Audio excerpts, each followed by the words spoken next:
बिस्मिल्लाहिर्रहमानिर्रहीम, अस्सलामुअलैकुम and a very good morning. Espresso में आपको खुश आमदीद कहेंगे। ये है इमरान हसन, सोया हुआ इमरान हसन और ये अमला हसन। Good morning. इस उम्मीद और दुआ के साथ कि आप ठीक ठाक हैं। अभी जागने की कोशिश करेंगे आपके साथ, इस उम्मीद और दुआ के साथ कि आप ठीक ठाक हैं। आज के प्रोग्राम का आगाज़ भी हमारे साथ कर चुके हैं और एक भरपूर एनर्जी से दिन गुजारने के लिए तैयार हैं, तो आपको वेलकम करते हैं और उम्मीद करते हैं कि आपका ये दिन और ये हफ्ता पूरा बहुत अच्छा गुजरे। हाँ, और पहला दिन है हफ्ते का, थोड़ी एनर्जी हमारी अप होती है, लेकिन कभी कभी ना मंडे के ब्लूज भी आते हैं कि अच्छा अभी पूरा वीक आ रहा है। आजकल चूंकि हम 2 बार आते हैं ऑफिस, तो हमें लगता है बस यही हमारा घर है, यहीं पे हम जाते हैं, घर पे बस सोने वोने का बस ऐसे ही चल रहा है। अच्छा जी, इससे पहले कि हम ओबियसली आगे बढ़ ही जाते हैं, चले बात कर लेते हैं हम क्रिकेट T20 वर्ल्ड कप की। और कोई खास हिदायत है? नहीं, अच्छा, मुझे लगा T20 वर्ल्ड कप की हम बात करते हैं, जिसमें पाकिस्तान अपने 5 मैचेस जीत कर जी इस वक्त अपने ग्रुप के अंदर टॉप पे चला गया है और बहुत ही जबरदस्त परफॉर्मेंस पाकिस्तान की रही है। पाकिस्तान ने 5 गेम्स खेली। पहले मैच में पाकिस्तान ने भारत को हराया,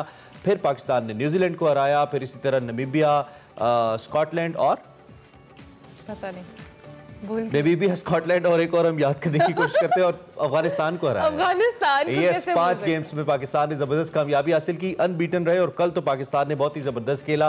शोएब मलिक की शानदार जो 50 थी वो तो आपको पता ही है। 18 गेंदों के ऊपर उन्होंने तकरीबन 6 छक्के लगाकर Shoaib Malik was not coming slow. उन्होंने जो छक्के लगाए हैं भाई, और मेरे ख्याल से सब कल शोएब मलिक की वाह हो रही थी कि जिस तरह से जो लोग कहते थे कि ये क्या इनकी रिटायरमेंट की उम्र है, इनको ये नहीं करना चाहिए, इनको वो नहीं करना चाहिए, सबके मुंह उन्होंने बंद कराया। कल जिस तरह से उन्होंने अपने 50 कंप्लीट किए, फास्टेस्ट 50, नो डाउट इनक्रेडिबल था और उनकी परफॉर्मेंस को बहुत ज़्यादा सराहा भी गया। लेकिन जनाब उसके साथ साथ हम बहुत सारी डिस्कशंस भी करेंगे आज के शो में, मीम्स पे भी बात करेंगे। जो कल इंडिया की वापसी हुई मुंबई एयरपोर्ट पे, उस पे भी होनी है, बल्कि होने की तैयारी होनी है। आज एक रस्मी मैच खेला जाना है जी वर्सेस नामीबिया इंडिया। और जिस तरह का स्केड्यूल बनाया गया था भारतीय क्रिकेट बोर्ड की तरफ से, चूंकि वो मेजबान क्रिकेट बोर्ड है इस वर्ल्ड कप का, तो उसमें इस बात को मलूज़ खातिर रखा गया था कि इंडियन टीम को मुकम्मल तौर पर आसानी फराहम की जाए। लेकिन जब टीम ही परफॉर्म नहीं करेगी तो आसानी कहाँ से आएगी। खैर, आप देख सकते हैं मुख्तलिफ मीम्स की भरमार रही और बहुत से लोगों ने इसके ऊपर न सिर्फ अपनी भड़ास निकाली, बल्कि कुछ लोगों ने तो अपनी स्किल्स भी आजमाई नई नई मीम्स बनाने के ऊपर। So it was a good day for Pakistan overall, it was a good day for cricket overall, but it wasn't a good tournament and a good day for Indian cricket team. Obviously it wasn't a good tournament for Indian cricket team. Memes आपने देखी, इस detail में भी discussion करनी है। आज के show में बहुत कुछ है, पावर पैक शो होगा, लेकिन आगाज में आपको बताएंगे आज की हेडलाइंस। महंगाई का पहिया मजीद तेज हो गया। पेट्रोल, बिजली और गैस की कीमतों में एक दूसरे से आगे निकल जाने की दौड़ जारी। बदतरीन महंगाई पर ओपोजिशन मुतहर्रिक, पीडीएम का हुकूमत को घर भेजने के लिए एक बार फिर दिसंबर में पहली national women weight lifting championship में गोल्ड मेडल अपने नाम करने वाली नीलम रियाज होंगी एक्सप्रेसो की मेहमान। सेगमेंट निकले तेरी तलाश में बात करेंगे मुस्तनसर हुसैन तारड़ साहब से उनकी किताब लाहौर से यारकंद पर। अब तो जिस दौर भी गुजर जाए, कोई इसरार जिंदगी से नहीं, उसके गम में किया सभी को माफ, कोई शिकवा भी अब किसी। और मैं बहुत अजीब हूँ, इतना अजीब हूँ कि बस खुद को तबाह कर लिया और मलाल भी नहीं। इन इशार के खालिक जॉन एलिया को मदाहों से बिछड़े 19 बरस बीत गए।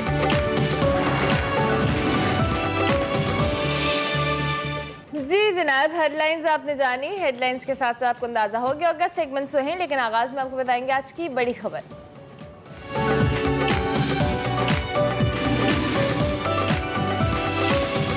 सबसे पहले महंगाई की ही बात है और ऐसा लगता है कि रोज़ाना की बुनियाद में महंगाई के अलावा कुछ और नहीं है इस मुल्क के अंदर जिस पे बात की जाए। महंगाई और सिर्फ महंगाई। खैर, सबसे पहले हुकूमत इसको रोकने में इस वक्त मुकम्मल तौर पर नाकाम नज़र आती है। पेट्रोल की कीमतें मुल्क की तारीख की बुलंद तरीन सतह पर, बिजली मुसलसल महंगी, गैस का बहरान शदीद होने जा रहा है, LPG की कीमत तारीखी बुलंदियों को छू रही है। इदारा शुमारियात की जो हफ्तावार रिपोर्ट आती है उसके मुताबिक आटा, घी, चीनी, अंडे, गोश्त, सब्जियाँ, फल समेत 22 जो अशिया ज़रूरियाँ हैं इसकी कीमतों में इजाफा हुआ है। इनके अलावा आप कुछ भी खा सकते हैं, ये 22 चीज़ें महंगी हो गई हैं। और इसके अलावा हफ्तावार महंगाई की हम बात करें तो इसकी शरह 15.21% तक पहुँच गई है। I think that is also one of the highest numbers. और चीनी ने महंगाई के तमाम साबिक़ा रिकॉर्ड्स तोड़ दिए हैं। हुकूमती क्रैकडाउन के बावजूद हम अगर देखें तो 4 रोज़ में जो चीनी की फ़ी की जो कीमत है इसमें 47 रुपये इजाफा हुआ है। That is so unfortunate. कई शहरों में तो चीनी 160 तक पहुँच गई और कुछ लोग तो कह रहे हैं कि चीनी और डॉलर के बीच में एक दौड़ है, देखते हैं जीतता कौन है। मुशीर खजाना शौकत तरीन साहब ने बताया कि IMF से बिजली जो है वो 4 रुपये 95 पैसे महंगी करने का वादा है। अभी तो बिजली सिर्फ 1 रुपये जो केले 39 पैसे महंगी हुई है। साथ साथ उन्होंने पेट्रोलियम मसनूआत पर लेवी मजीद बढ़ाने का भी इंदिया दिया है। ज़राए के हवाले से हुकूमत ने गैस के जो मुमकिन बहरान से निमटने में महंगी तरीन LPG कार्गो खरीदने का फैसला कर लिया है, लेकिन इसके बावजूद प्राइम मिनिस्टर इमरान खान खासे मुतमईन है और मुल्क में पेट्रोल अभी भी सस्ता है। महंगाई कोरोना के दौरान लॉकडाउन से बढ़ी है और आलमी स्तर पर महंगाई के बावजूद पाकिस्तान इस चैलेंज से बेहतर तौर पर जो कह ले गुजरा है। बढ़ती महंगाई पर अपोजिशन मुतहरिक हो चुकी है। जानिब दूसरी जानिब अगर हम बात करें, वज़ीर आज़म के इस्तीफे का मुतालबा तेजी से गूंजने लगा है। शहबाज शरीफ वज़ीर आज़म के खिलाफ तहरीक अदम एतमाद लाने के लिए कोशिश कर रहे हैं। इसके साथ साथ अगर हम बात करें, PTM ने एक बार फिर हुकूमत के खिलाफ लॉन्ग मार्च का ऐलान भी कर दिया है। बिल्कुल जी, और इस लॉन्ग मार्च से पहले चारों सूबों में एहतजाज किया जा रहा है। PDM ने 13 नवंबर को इस हवाले से कराची, 17 को कोयटा, जबकि 20 नवंबर को पेशावर में मार्च करने का फैसला किया है। आखिरी जो रैली है वो लाहौर में निकाली जाएगी और फिर इस्लामाबाद की तरफ मार्च होगा। मुझे लगता है कि एक फ़िल्म है जो कि रिपीट हो रही है। ऐसी ही फिल्म जैसे तहरीक इंसाफ करती थी वैसी ही फिल्म अब ये PDM भी कर रही है। हुकूमत का मौक़िफ़ ये है कि PDM लॉन्ग मार्च या शॉर्ट मार्च करे, हम घबराने वाले नहीं, घबराना चाहिए भी नहीं जी। आप महंगाई से नहीं घबराए तो मार्च से क्यों घबराएंगे। सदाकत अली अब्बासी साहब हमारे साथ मौजूद हैं, पाकिस्तान इंसाफ के मरकज़ी रहनुमा भी हैं और मेंबर नेशनल असम्बली भी हैं। उनसे ज़रा बात करते हैं कि वो इस सूरत हाल पर अब क्या राय रखते हैं। बहुत शुक्रिया सदाकत अली अब्बासी साहब और सुबह बखैर। आपको चैलेंज आपके लिए पुराना, हमारे सवाल भी पुराने और आई बिलीव आपके जवाब भी पुराने। लेकिन हम थोड़ा सा अगर मजीद आगे बढ़ के बात करें, इस वक्त जो लम्हा फिक्रिया है वो ये है कि जिसकी जो मन मर्जी है वो कीमत लगा रहा है। मुझे इत्तेफाक हुआ कल मार्केट में जाके मुख्तलिफ अशिया की कीमतें पूछने का, तो एक जगह से मुझे आम स्टोर से 90 रुपये भी चीनी मिली और मीडिया पे ओबियसली 140 रुपये 150 रुपये की बात है वो भी मिल रही है। तो इससे लगा ये, इसी तरह एक सब्जी जो कोई 100 रुपये बेच रहा है वही सब्जी अगला 120 रुपये 130 रुपये बेच रहा है। यहाँ पे मसला ये है कि शायद कीमतें ज़्यादा न भी हों जो आप क्लेम करते हैं, आपका कंट्रोल नहीं है किसी के ऊपर कि आप उसको कहें कि भाई ये सरकारी रेट्स हैं, इसके ऊपर ये चीज़ बेचो। आपकी कोई रेट, गवर्नमेंट की कोई रेट नज़र नहीं आती है महंगाई के मामले को लेकर। जी बहुत शुक्रिया आपका। वो मुझे मेरी आवाज़ वापस आ रही है, प्लीज़ फिक्स कीजिएगा। अच्छा, तो आपने जो सवाल किया महंगाई वाला, वो आज का यानी सबसे ज़्यादा पूछा जाने वाला सवाल है। हम हल्के में भी जाते हैं, लोग कहते हैं ये महंगाई कब तक इस तरह रहेगी, कब तक कम होगी। जो आपने उसके कुछ जवाब दे भी दिए कि जी महंगाई इस वक्त पूरी दुनिया में है और शायद दुनिया के जितने बड़े बड़े ममालिक हैं, कहीं जगह पे अमेरिका में 8 साल रिकॉर्ड टूट गया, कनाडा में 20 साल रिकॉर्ड टूट गया। तो इसके पीछे समझने की बात है कि सारी दुनिया में महंगाई कोई PTI की वजह से तो नहीं है ना। ज़ाहिर है दुनिया में कोरोना के बाद जब मईशतें खुली हैं और कोरोना की जो बंदिशें थीं वो ज़ाहिर है उनका एक इम्पैक्ट डिमांड सप्लाई का फ़र्क नज़र आया, जिसकी वजह से ख़ासकर 2 चीज़ों में बहुत ज़्यादा महंगाई है दुनिया में। एक है फूड इन्फ्लेशन और एक है एनर्जी की कीमतें। तो ये दोनों चीज़ें पाकिस्तान में चूँकि एक आम आदमी के बजट का बड़ा हिस्सा बनाती हैं, इस वजह से बड़ा इम्पैक्ट नज़र भी आ रहा है और उस पर हुकूमत कोशिश भी कर रही है कि उसको कंट्रोल करे। ये जो आपने बात की ये भी कुछ हद तक ठीक है कि बाज़ जगह पे मार्केट्स में डिफरेंट रेट्स हैं। हालांकि सरकारी चीनी जो है वो जो इम्पोर्टेड है वो 90 रुपये की मिल रही है, लेकिन बाज़ मार्केट में 120-130 की भी मिल रही है। और हुकूमत कोशिश कर रही है कि जो हमने एंटी होर्डिंग जो हमने एक्ट बनाया था उसको इम्प्लीमेंट करे। जो अभी की अदालत में किसी स्टे है जिसको शुगर की जो अपनी इंडस्ट्री की जो है कोई यूनियन, उन्होंने स्टे लिया हुआ है, लेकिन उसके बाद अदालत ने तो लाहौर हाई कोर्ट ने तो कहा है कि हमने स्टोर करने के हवाले से कोई हुक्म नहीं दिया है। अगर हुकूमत को ऐसी किसी मुश्किल का सामना है कि कोई होल्ड कर रहा है तो हुकूमत उसके खिलाफ कानून के मुताबिक एक्शन ले। अदालत ने कल परसों कैटेगोरिकली ये बात की है लाहौर हाई कोर्ट ने। जी आपने जो जुमला बोला ना कानून के मुताबिक, मेरा पॉइंट यह है कि जो नया कानून हमने बनाया था जिसमें जरा शिकंजा सख्त था, उसमें कोई टेक्निकल मैटर की वजह से वो होल्ड पे पड़ा हुआ है, जिस वजह से पुराने कानून के तहत वो चीजें उस तरह कंट्रोल नहीं हो सकती। तो जो हुकूमत का अपना कानून था वो अभी इन्फोर्स नहीं हुआ और इंशाल्लाह हो भी जाएगा। शायद इसी वजह से महंगाई जो फूड इन्फ्लेशन है वो 14-15% है।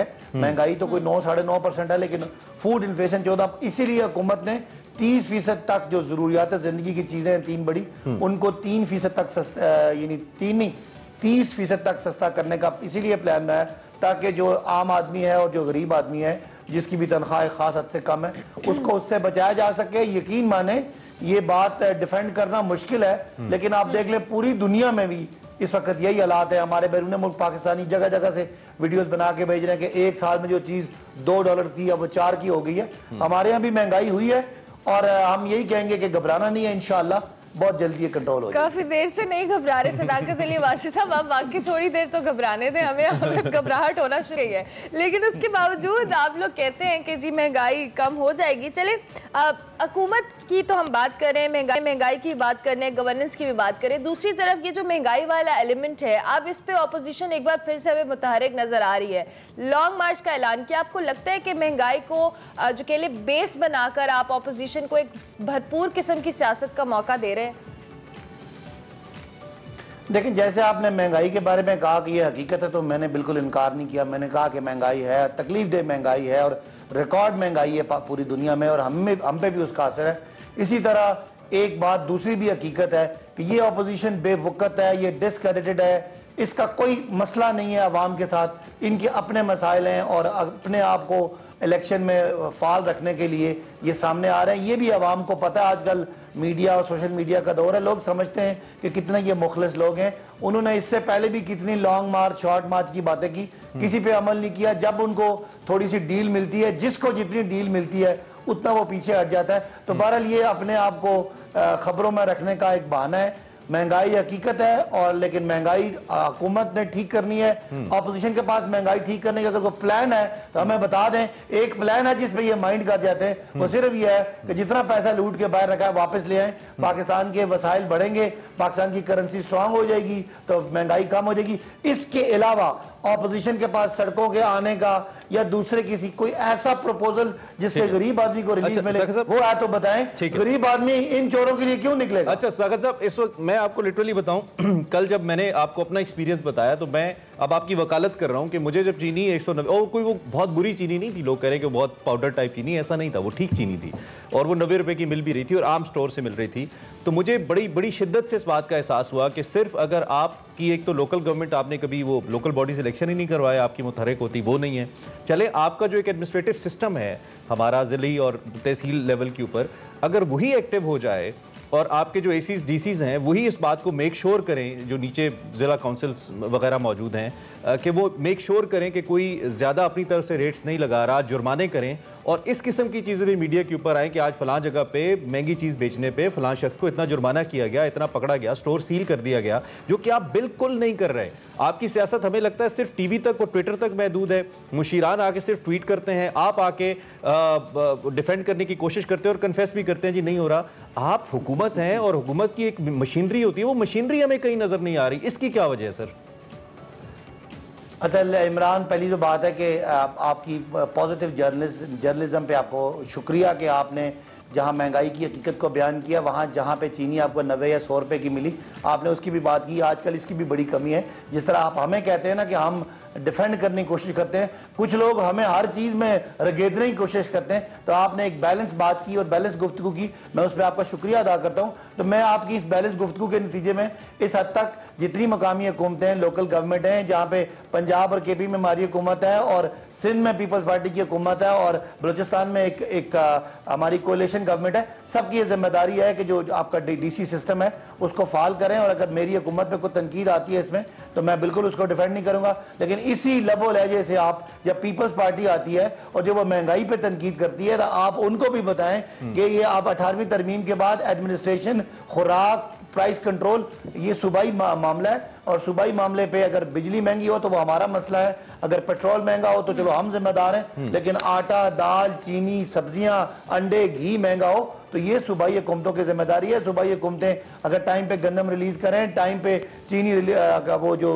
आपका शुगर क्रशिंग शुरू कराएं तो उससे ये चीजें कंट्रोल हो सकती हैं। लेकिन मैं आपकी इस तनकीद को मस्बत लेके तो जाहिर है जो एडमिनिस्ट्रेशन है उसके लोग भी सुन रहे हैं, उसको हम बिल्कुल और बेहतर करने की जरूरत है। लेकिन हुकूमती सतह पे जो सब्सिडी का पैकेज है उसको भी हम अप्रिशिएट कर दिया करें। जब आपको नजर आएगा जब घी 100 रुपए किलो सस्ता होगा, आटा 360 रुपए, आटा 360 रुपए बैग पे सस्ता मिलेगा, उससे एक आम आदमी की जिंदगी में बड़ा फर्क है। नहीं, बिल्कुल ठीक कह रहे हैं आप, और ये बहुत अच्छा इकदाम है अगर आम आदमी तक इसका फायदा पहुंच जाए। मसला ये है कि वो मैकेनिज्म जब एक्टिव होगा तो आम आदमी को इसका फायदा होगा ना। इससे बढ़ के और खुशी की क्या बात हो सकती है कि गरीब आदमी को इसका फायदा हो। अच्छा, आखिर में चले एक लाइटर सवाल आपसे कर लेते हैं। हर वक्त पॉलिटिक्स आप भी ऑन स्क्रीन, कल मैच आपने देखा, पाकिस्तान ने 5 मैचेस जीते वर्ल्ड कप के अंदर, एंड पाकिस्तान ने क्वालिफाई किया फाइनल के लिए। बीइंग अ पॉलिटिशियन, और ओब्वियसली आपका तो ताल्लुक भी ऐसी पार्टी से है जो कि क्रिकेटर जिसको लीड करते हैं इमरान खान साहब, हाउ वाज द फीलिंग, कैसा लग रहा है आपको पाकिस्तान वर्ल्ड कप सेमीफाइनल में पहुंचा है भाई साहब?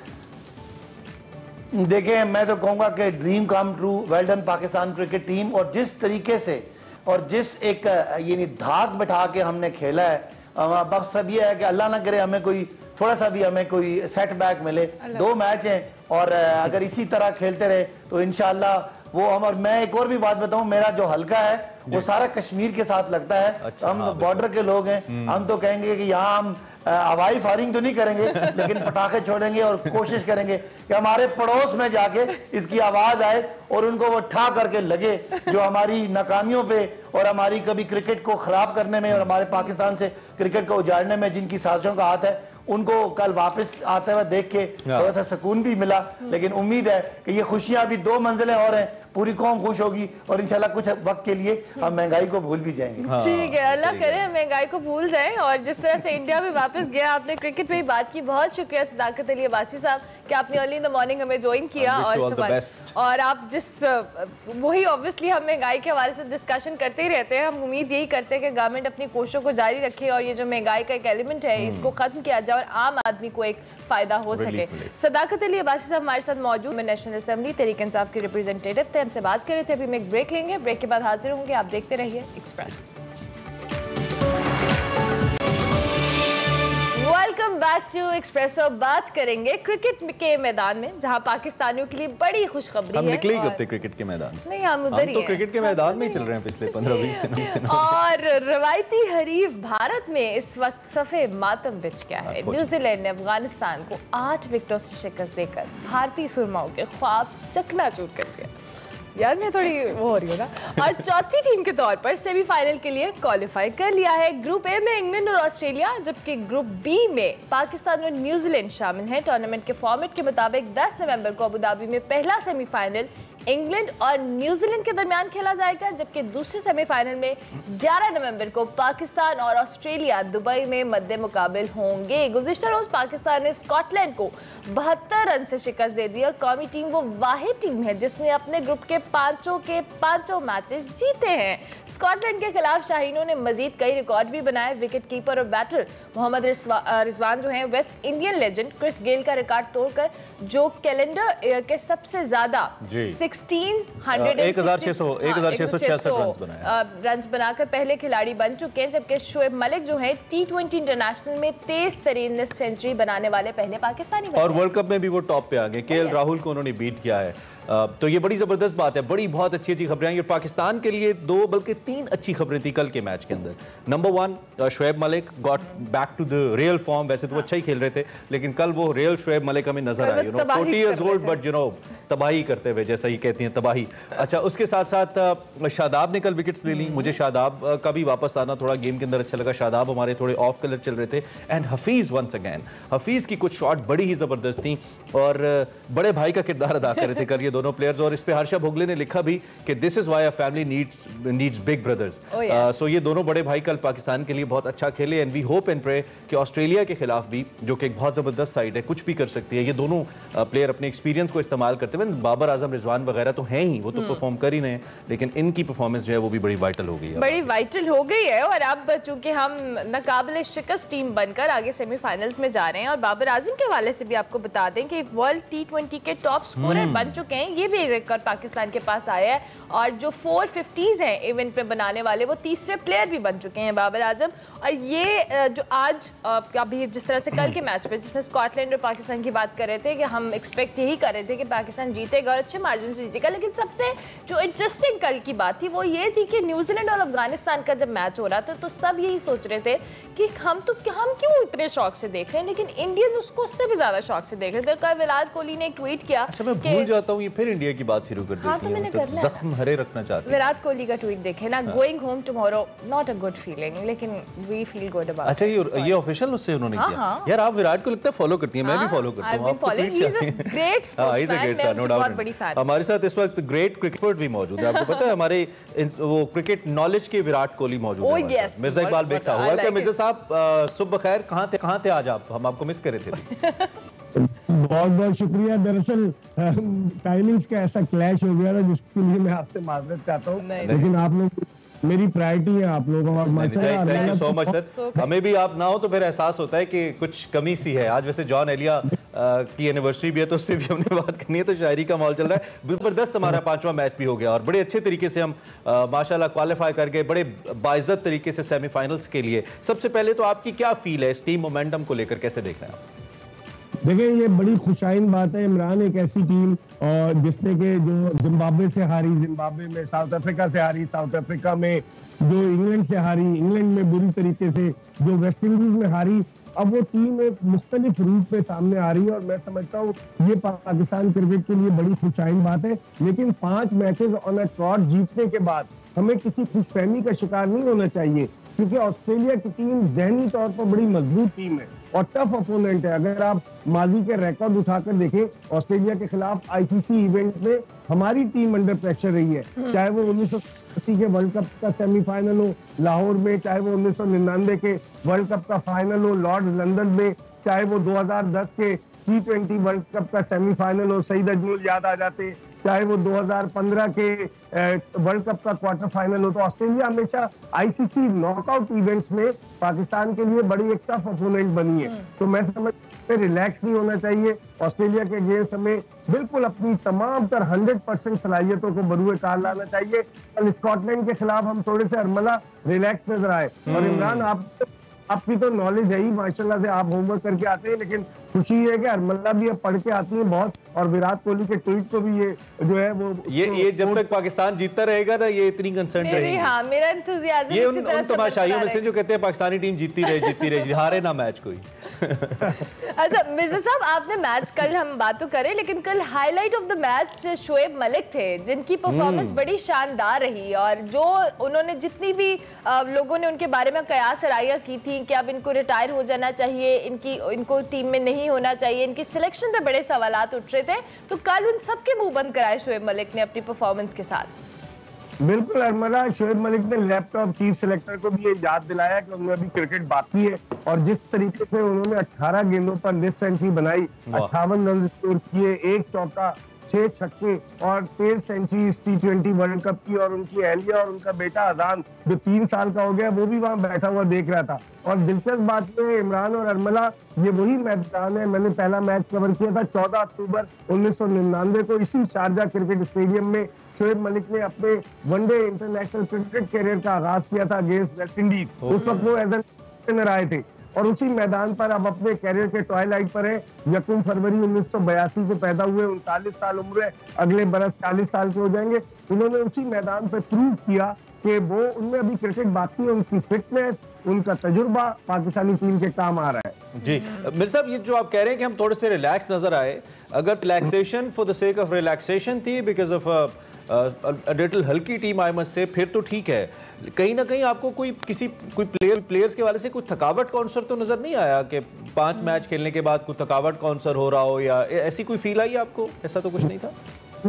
थकावट की बात नहीं है, शायद वो उनके जहन में था कि स्कॉटलैंड एक निस्बतन कमजोर टीम है और हम सेमीफाइनल के लिए क्वालिफाई कर ही चुके हैं, तो इसलिए थोड़ी सी रिलैक्सेशन नजर आई। लेकिन एक वीक लिंक मुझे नजर आ रहा है इस टीम में हसन अली की सूरत में कि जो उस तरह का परफॉर्म नहीं कर पाए जिसकी तो उनसे तवक्को की जा रही थी। हालांकि कल उनकी और उनकी बेटी भी मौजूद थी, आपने देखा होगा सानिया मिर्जा के साथ मैदान में, लेकिन हसन अली मुझे वीक नजर आ रहा था। मैं समझ रहा था शायद कल पाकिस्तान कोई चेंज करे, मोहम्मद वसीम ग्रीयर को खिलाए, शायद नवाज को खिलाए, लेकिन ऐसा नहीं हुआ। तो अब जब पाकिस्तान का करंट मैच होगा उसमें हम कोई तजुर्बा जो है वो किसी सूरत में इस चीज को मेरे साहब कतक कलामी की इस चीज को बड़ा खासतौर पे इंडियन एनालिस्ट को मैं फॉलो कर रहा था, वो बड़ा अप्रिशिएट कर रहे थे, खासतौर पे जो प्लेइंग 11 है उसको लेकर के। जी पाकिस्तान ने 11 के अलावा कोई खिलाड़ी इस्तेमाल ही नहीं किया, दिस वाज द हाईलाइट, और उसको बड़ा अप्रिशिएट किया जा रहा था कि जी प्लेइंग 11 जो थी वही विनिंग 11 बनी और उसमें कोई तब्दीली नहीं हुई।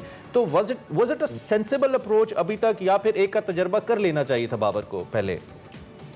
मेरे ख्याल में एक तजुर्बा करना चाहिए था कि खुदा ना खास्ता बिफोर द सेमीफाइनल कोई खिलाड़ी इंजर्ड हो जाता है, क्रिकेट में कुछ पता नहीं, तो उसका रिप्लेसमेंट कोई आए तो कम से कम उसको फील तो हो कि वो टूर्नामेंट में खेल सकता है। अब हमारे बेंच पे जो 4 लड़के बैठे हैं, चाहे सरफराज अहमद हो, हैदर अली हो, वसीम जूनियर हो, मोहम्मद नवाज हो, उनको बिल्कुल फील नहीं है। तो अगर खुदा ना खास्ता ऐसी सिचुएशन आती है, अब देखते हैं कि पिच कैसी होगी। इमरान दुबई इंटरनेशनल क्रिकेट उस पिच पर पाकिस्तान के क्या स्पिनर्स, क्योंकि ऑस्ट्रेलिया का जो पेस अटैक है एक्सप्रेस पेस अटैक है, आप देखें PAT Cummins, Mitchell Starc, Josh Hazlewood, वो इब्तिदा में पाकिस्तानी बैट्समैनों के लिए मुश्किलात पैदा करेंगे। और हमारी सिर्फ 6 नंबर तक के बैट्समैनों की बारी आई है, बाबर आजम, मोहम्मद रिजवान, फखर जमान, शोएब मलिक, मोहम्मद हफीज और आसिफ अली, और बाकी नीचे की बारी नहीं आई। खुदा न खास्ता अगर ऊपर वाले जल्दी आउट होते हैं तो नीचे वालों पर जो प्रेशर आएगा अगेंस्ट एक टफ ऑस्ट्रेलिया, वो बड़ा मतलब मुश्किल होगा हमारे लिए। ठीक हो गया मिर्जा साहब, thank you very much for joining अस।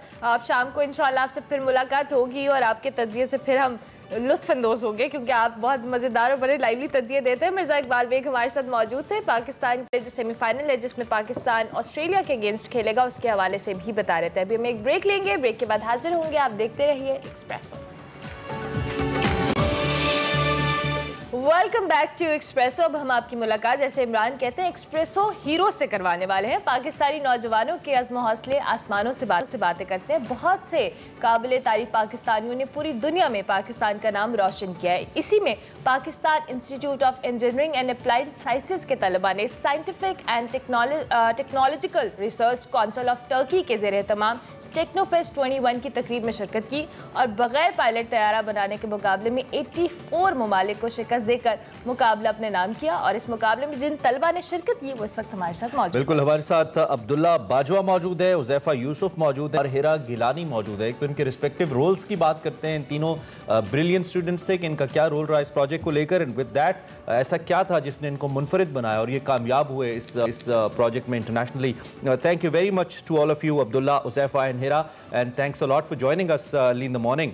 और इसके साथ साथ मुबारक भी आपको। सो सबसे पहले since there just one female participant, तो हम हिरा से ही स्टार्ट करेंगे और उनसे हम जानेंगे। हिरा, आप ये बताइए कि आपका एक तो एक्सपीरियंस कैसा रहा इस कंपटीशन के अंदर जाने का, और ऐसा क्या था आपके प्रोजेक्ट के अंदर जिसने आपको डिफरेंट किया बाकियों से और आपने विन किया इसको? जी अस्सलाम वालेकुम, thank you for having us here. Firstly I would like to mention कि जो हमारा UAV था that was basically a fixed wing fully autonomous UAV जो अपने प्री डिफाइंड टास्क्स जो हम without any human intervention perform कर सकते हैं। And these include tight turn radiuses जो होते हैं उन पे टाइट रेडियस पे टर्न कर सकते हैं, हाई स्पीड मैनूवर्स, और most importantly it can detect a pre defined target. और ये उस टारगेट पे पेलोड ड्रॉप एक्यूरेसी के साथ ड्रॉप कर सकते हैं, and it always hits its target with high accuracy. तो जो हमारा प्रोजेक्ट था it was for Technofest 21 and I believe Huzaifa will explain a bit more about what Technofest is. ठीक है हुज़ैफा, आप थोड़ी से इस कंपटीशन के हवाले से तो बताइएगा, लेकिन अपने प्रोजेक्ट को लेके मजीद डिटेल्स भी शेयर किया। हिरा ने जो एस्पेक्ट किया और आपके जो रिस्पेक्टिव रोल्स थे उनको भी बताइएगा। Yeah, sure. Technofest is Turkey's largest tech event and world's second largest tech event, जिसमें इस ईयर 20,000 प्लस टीम ने 84 डिफरेंट कंट्रीज से पार्टिसिपेट किया। एंड अल्हम्दुलिल्लाह we were the only country from Pakistan that qualified in fixed wing category. अच्छा, इसके साथ मैं आपको ये बताना चाहूँगा कि क्वालिफाइंग क्राइटेरिया जो टेक्नोफेस्ट का है वो काफ़ी टफ होता है। इसमें पहले आपने एक initial conceptual design report submit करवानी होती है। उसके क्लियर होने के बाद आपने detail design report along with flight videos और अदर स्पोर्टिंग वीडियोस सबमिट करवानी होती है। और इस ईयर 20 कंट्रीज से 20 टीम्स ने सिलेक्ट हुई हैं, क्वालिफाई किया है टेक्नोफेस्ट 21 फाइनल्स के लिए। अच्छा अच्छा, आपकी कैटेगरी में नहीं समझ पाया, आपकी कौन सी कैटेगरी थी उसे ज़रा थोड़ा सा हमारे लिए वजाहत कीजिए। UAV fix wing category. Fix wing category, alright. Technofest के अंदर डिफरेंट कैटेगरीज इस तरह से होती हैं। यूएवी से रिलेटेड एक फ्रेम मिशन होती है जिसके अंदर आप बेसिकली खुद डिफाइन करते हो कि आप एक सिस्टम डिज़ाइन कर रहे हो जो एक पर्टिकुलर टास्क परफॉर्म करेगा, वो टास्क आप खुद स्पेसिफाई करते हो। इसके अलावा इनकी 2 कैटेगरीज होती हैं जिनके अंदर मिशन वो आपको देते हैं और बेसिकली आपका काम ये होता है कि आपने इम्प्रूव करना होता है उसके अंदर कि आपकी जो परफॉर्मेंस है आपको उसकी बेसिस पर जज किया जाता है एज अपोज टू आपका जो मिशन है उसकी एफिकेसी से। तो जो ये वाला था जिसके अंदर आपको मिशन वो प्रोवाइड करते हैं, उसके अंदर आप इधर फिक्स विंग में जा सकते हो और रोटरी विंग में जा सकते हैं। रोटरी विंग बेसिकली क्वाडकॉप्टर्स वगैरह होते हैं और फिक्स विंग आपका बेसिकली जो प्रोपेल्ड प्लेन होता है इसे कहते हैं। तो हम प्रोपेल्ड प्लेन के अंदर जो प्री डिफाइंड मिशन है इस कैटेगरी में था। तो इसको एक तो मुझे थोड़ा सा, बिकॉज मैं इतना टेक्निकल आदमी तो नहीं हूँ, लेकिन जो क्वाडकॉप्टर होता है और ये जो आपका प्रोजेक्ट है इसमें बेसिक डिफरेंस क्या है? दोनों में ओबियसली जो ह्यूमन इंटरवेंशन है वो दोनों में नहीं है, दोनों एक सर्टन GPS के थ्रू काम करते हैं, लोकेशन को टारगेट को डिटेक्ट करते हैं, लेकिन बेसिक डिफरेंस क्या है हम अगर इन दोनों में बात करें, या एक ही चीज़ है? फिक्स विंग में और क्वाडकॉप्टर्स में जो सबसे मेजर डिफरेंस होता है वो बेसिकली होता है इस चीज़ पे कि जो क्वाडकॉप्टर्स होते हैं वो स्पेशलाइज्ड होते हैं वर्सेटिलिटी के लिए। उनके अंदर आपको ज़्यादा डिग्रीज ऑफ फ्रीडम पे कंट्रोल होते हैं, आप उनके पोजीशन को ज़्यादा एक्यूरेटली कंट्रोल कर सकते हो। लेकिन फिक्स विंग जो होते हैं ये बेसिकली टारगेटेड होते हैं परफॉर्मेंस के लिए। आप फिक्स विंग के ऊपर जितनी एफिशिएंसी और जो परफॉर्मेंस, स्पीड, टर्न रेडियस वगैरह अचीव कर सकते हो वो आप क्वाडकॉप्टर्स में नहीं कर सकते। ओके, तो ये ज्यादा फिक्सिंग आप उस टाइम यूज करते हो जो आपको ज्यादा रेंज चाहिए होती है और ज्यादा और क्या फिक्स विंग्स जो होते हैं इनको टेक ऑफ और लैंडिंग के लिए प्रॉपर जगह भी चाहिए होती है? क्वाडकॉप्टर की तरह ही ऑपरेट होते हैं ये बेसिकली डिपेंड करता है कि आपके पास किस टाइप का फिक्स विंग है। इसमें वीटॉल होता है जो कि at the spot take off कर सकता है, उसके लिए आपको रनवे की जरूरत नहीं होती। अच्छा। जो हमारा था ये बेसिकली एस्टॉल या short take off and landing था, इससे रफली 2 to 3 मीटर्स की सिर्फ जगह चाहिए होती है, उसके अंदर ये टेक ऑफ कर सकता है। ओके, वाओ, ठीक हो गया। अच्छा, ये भी बताएगा ये जो आपका प्रोजेक्ट है ऑब्वियसली इसको कितना टाइम लगा आपको डिज़ाइन करने में और इसके तमाम तरह एस्पेक्ट्स को करने में, और इसके अलावा आप इसमें मजीद मॉडिफिकेशन का कोई प्लान रखते हैं? क्योंकि अभी तो माशाल्लाह आप लोगों ने कंपटीशन जीता है, बट ऑब्वियसली अब डिफरेंट चीज़ें आप इसमें मॉडिफाई कर सकते होंगे, तो उस हवाले से भी बताएं। जो बेसिकली हमारा प्रोजेक्ट का वर्क था, it started all the way back in February of 21। तो इसमें लाइक असल में जो टेक्नोफेस्ट का इवेंट होते हैं इसका because grading criteria is also very tough, plus project ये जो UAV से रिलेटेड होते हैं they take a lot of time और लाइक मंथ्स होते हैं। तो जो हमारा प्रोजेक्ट था इसमें इनिशियल जो हमने उसके कॉन्सेप्चुअल डिज़ाइन वगैरह पे काम स्टार्ट किया था, that began all the way back in February। और उसमें like we work together as a team because I would like to highlight कि we were 3rd year students at the time of the competition.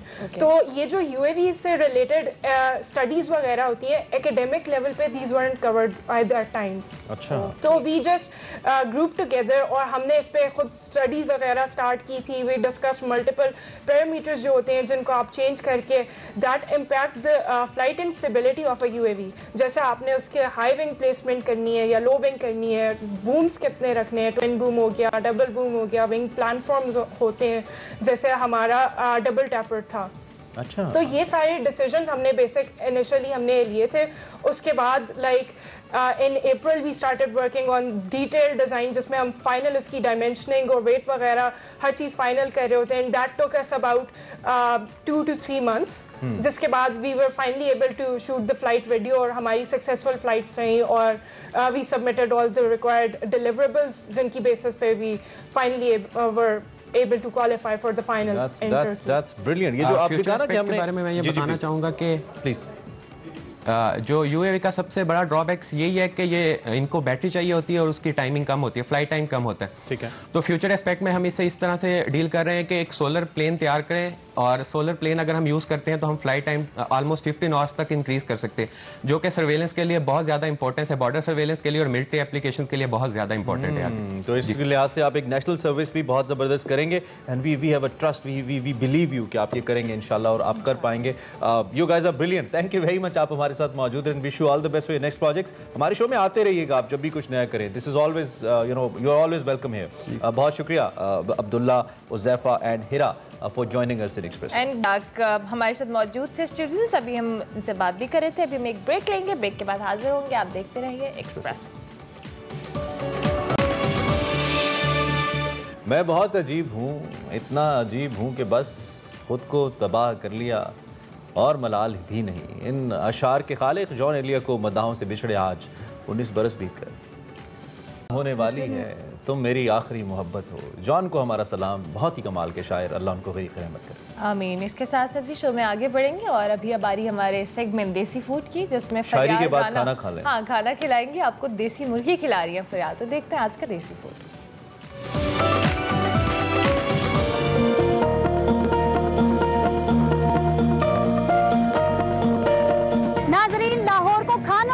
तो कहा जाता ही है, चाहे आप खाना खा ले किसी बड़े रेस्टोरेंट से या छोटे होटल से या छोटे से फूड स्टॉल से, जायका आपको हर जगह जरूर मिलेगा।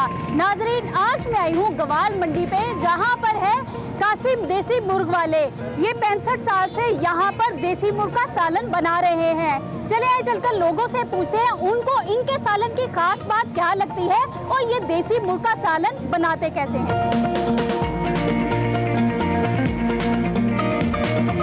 आप कहाँ से हैं? जी मैं लाहौर से ही हूँ जी, और हम लोग यहाँ से काफ़ी अरसे से आ रहे हैं, जब छोटा बचपन से आ रहे हैं। तो अब तो बच्चे, बल्कि मेरे बच्चे हो गए हैं, अब इन्हें भी मैं ला रहा हूँ। जब भी हमारा यहाँ पे करीब कहीं भी सराउंडिंग में चक्कर लगता है तो हम ज़रूर यहाँ से खाना खाने आते हैं। अच्छा, क्या खास बात लगती है आपको इनके मुर्ग? इसकी ख़ास बात यह है कि जो इसका शोरबा है वो उसकी क्वालिटी बहुत अच्छी है, और सालन के साथ इनकी जो यखनी होती है वो बहुत लजीज होती है।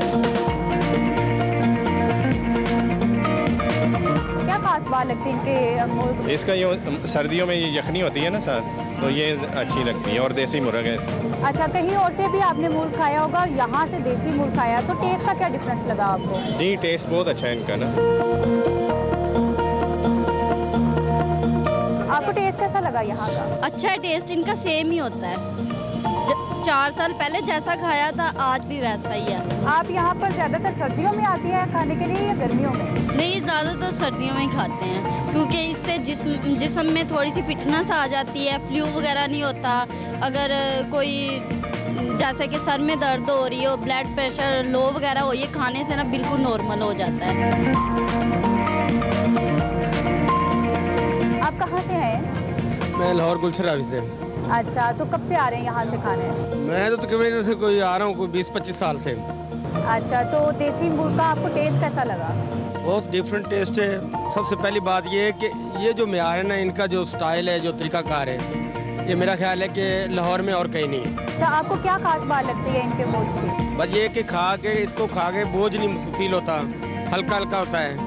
आप 25 साल से आ रहे हैं यहाँ से मुर्ग खाने, तो टेस्ट में कोई डिफरेंस आया कभी? नहीं, कभी कोई। हम तो पहले पहलवानी करते थे इधर लाहौर बाटी चौक में हमारा खड़ा होता था, तो हम उस वक्त भी इकट्ठे पहलवान इकट्ठे होकर, जब सबसे पहले हम इन लोगों को मसलन ज़्यादा लाइक करते थे। आप कब से आ रही हैं यहाँ पर? हाँ, मैं तकरीबन 15 साल हो गए आते हुए यहाँ पर। जब से मेरी शादी हुई है ना, मैं यहाँ पर आ रही हूँ अपने हस्बैंड के साथ, और यहाँ से आकर खाते हैं, बहुत मज़े का है। और जब देसी मुर्गा खाने को दिल करता है तो यहाँ पर आ जाते हैं। अच्छा, क्या खास बात लगती है इनके देसी मुर्ग की? बस टेस्ट अच्छा है और मिर्च मसाला कम होता है। हमारे साथ मौजूद है यहाँ के ऑनर अमजद कासिम साहब। आप मुझे बताएं, आप कब से ये काम कर रहे हैं? हमें काम करते हो गए हैं कोई 65 ईयर हो गए हैं। पहले वालिद साहब बैठते थे, फिर भाई बैठा, अब मुझे 15 साल हो गए बैठे। आप शुरू से ही देसी मुर्ग का काम करते हैं? शुरू से एक ही डिश लगाई है, देसी मुर्गी बस। माशाल्लाह, यहाँ पर इतना सारा रश होता है और फैमिलीज भी आती हैं, तो आपने कभी सोचा कि कहीं और रेस्टोरेंट बनाना चाहिए? हाँ जी, हमारी अगली ब्रांच खुल रही है, ये साथ ही ओपनिंग, जल्द ओपनिंग होगी इसकी। फैमिली के लिए आसानी हो जाएगी खाने पीने की। आप इतने अरसे से ये काम कर रहे हैं, तो मशहूर शख्सियात तो आती होंगी यहाँ पे? बहुत, जिनके अपने होटल है ना, VIP होटल, ये लाहौर के मशहूर होटल हैं, वो आते हैं। स्टेज ड्रामों के बहुत फनकार आते हैं, और ये सियासतदान भी आते हैं। आपके मुल्क की ऐसी क्या खास बात है जो लोगों का इतना सारा रश लगा रहता है? रश की ये बात है कि हम मसाले वही पुराने चल रहे हैं, जो पुराना ब्याज चलता आ रहा है वही है। ये सर्दियों की डिश है, मतलब बुखार नज़ला हो जाता है, वो साग खा के वो यखनी भी पी लेते हैं तो फ़र्क पड़ जाता है उससे। कब से कब तक आप मुर्ग लगाते हैं? मगरब के टाइम शुरू करते हैं, हमारे 10-11 बजे फारग हो जाए, 3-4 घंटे में फारग हो जाए। कभी लोगों ने कहा कि जायके में कोई फर्क आया? नहीं, माशाल्लाह उनके जो अभी भी 40 साल 50 साल बाद कोई आता है, वो आके यही कहता है कि वही जायका है, जैसे ही है। जो पुराने लोग खाने वाले हैं ना, वो आगे कहते हैं कि म्यार अभी वही है। म्यार को बरकरार रखना बड़ी बात है। मैंने देखा है देसी मुर्ग के साथ आप यखनी भी सर्व कर रहे हैं, तो इसकी क्या वजह है? खास ये सर्दियों में ना लोग ज़्यादा पसंद करते हैं, मतलब कि जिन्हें कोई नज़ला वगैरह हो जाता है वो उसके लिए काफ़ी बेहतर होती है। उससे डॉक्टर वगैरह भी कहते हैं यखनी पिए, तो उनके लिए बहुत फ़ायदेमंद होती है। अच्छा, डिमांड सबसे ज़्यादा यखनी की है या फिर देसी मुर्ग की? दोनों की है। सर्दियों में ज़्यादा यखनी चलती है और आम दिनों में देसी मुर्गे के साथ सालन होता है, वही चलता है। बहुत शुक्रिया आपका। नाजरीन, मेरे लिए तिलों वाले नान और देसी मुर्ग आ चुका है, इसको ट्राई करते हैं। देसी मुर्ग का सालन वाकई बहुत ज़्यादा लजीज है, आप लोग भी एक बार ज़रूर ट्राई करें। मिलते हैं अगले नए देसी खाने के साथ। अल्लाह हाफिज। Welcome back to Expresso. Break के बाद आ चुके हैं, शो के दूसरे हिस्से में भी आ चुके हैं। आप कुछ कह रहे थे मुझे? बाद में कहूँगा, अभी हमने निकले तेरी तलाश में देखना है लाहौर से यारकन, और बात हो रही है इसी के ऊपर। मुस्तनसर हुसैन तारड़ साहब हमारे साथ है, वीक का आगाज भी है, सो देखते हैं निकले तेरी तलाश में।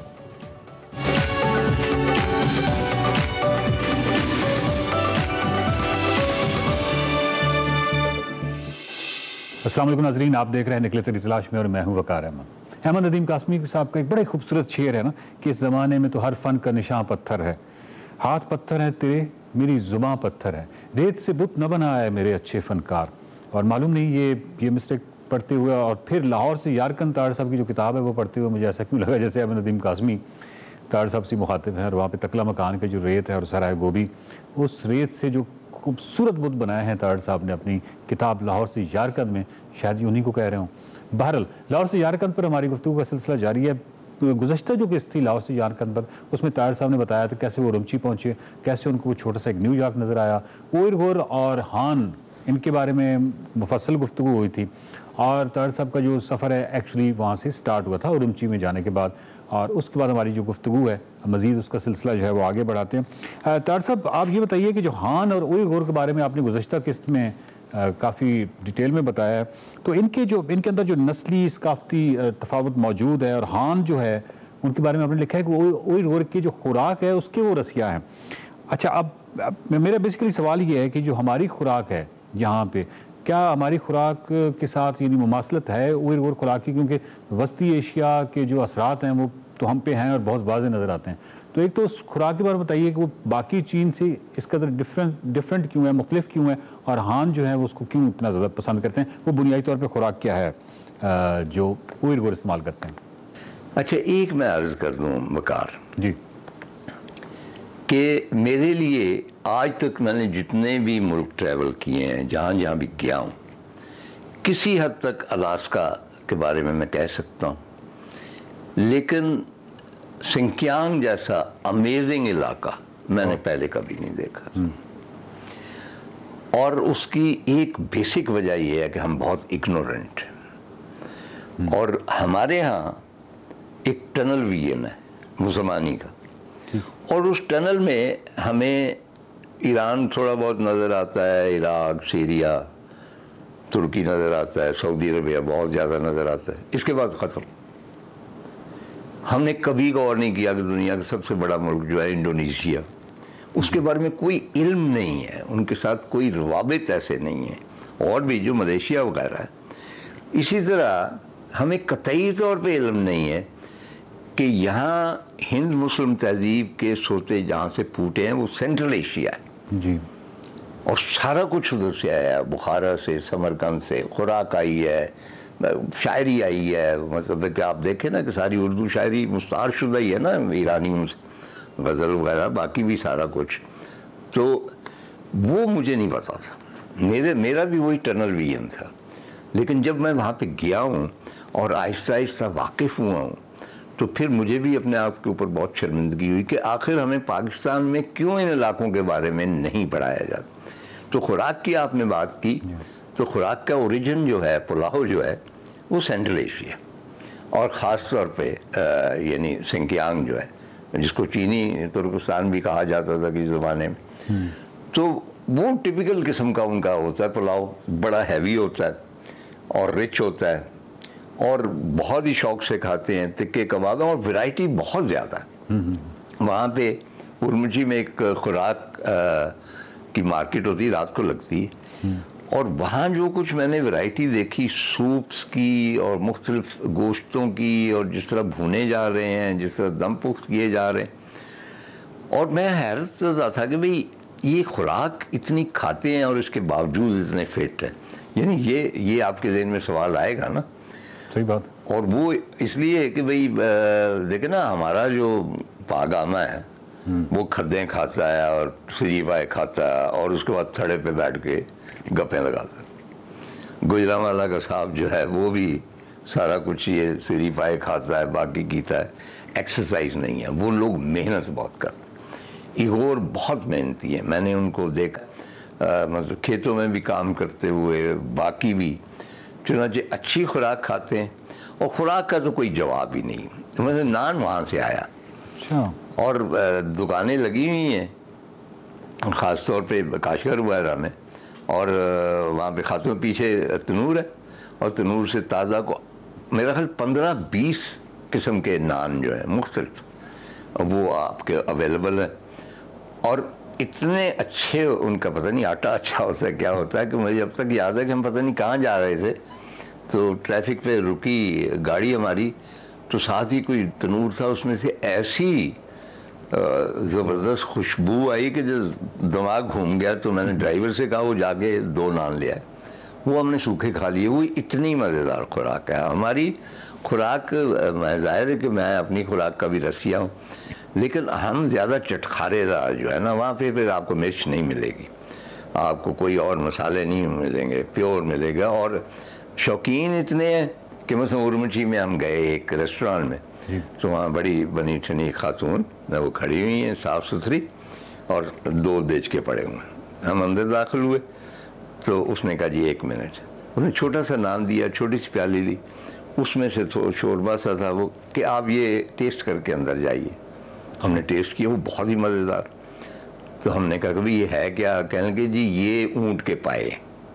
ऊँट के पाए इतने शौक से खाते हैं, हम खाम खाई बदनाम है कि जी हम यहाँ पे सीरी पाए खाते हैं। पूरा सेंट्रल एशिया मतलब पाए का शौकीन है।